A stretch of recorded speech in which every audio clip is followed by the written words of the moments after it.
I've had tons of opportunities, Oprah, interviews, to go on a platform and share hardships or just really anything that's going on in my mind.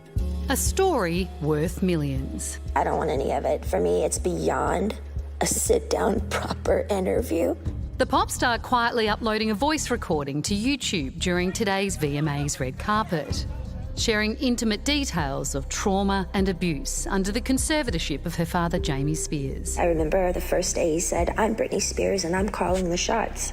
There were over 200 paparazzi outside my house videotaping me through a window of an ambulance, holding me down.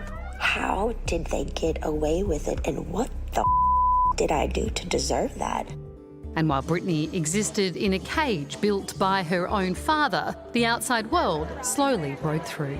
The Free Britney campaign came out with all the pink T-shirts. I saw it on a lot of the morning shows. What do we want? Free Britney! What do we want it? But the whole thing that made it really confusing for me is these people are on the street fighting for me, but my sister and my mother aren't doing anything.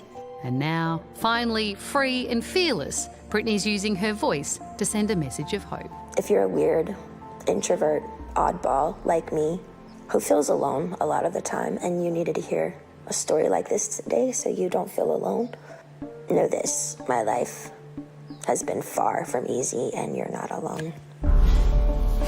It's so interesting. She's timed it with the release of the Elton John song, Hold Me Closer, and Elton actually did a post saying he could see Britney was in a space where she just needed someone to give her a chop out, really, and that he's been in that space and he wanted to provide that for her, and this has been a chance for her to have something happy to do and to celebrate post-conservatorship. So it's a lovely thing for her to be able to have, you know, use her own words in song and also, you know, to be able to and really powerful to hear it in that way. Yeah. And the fact that it wasn't a video, it wasn't like...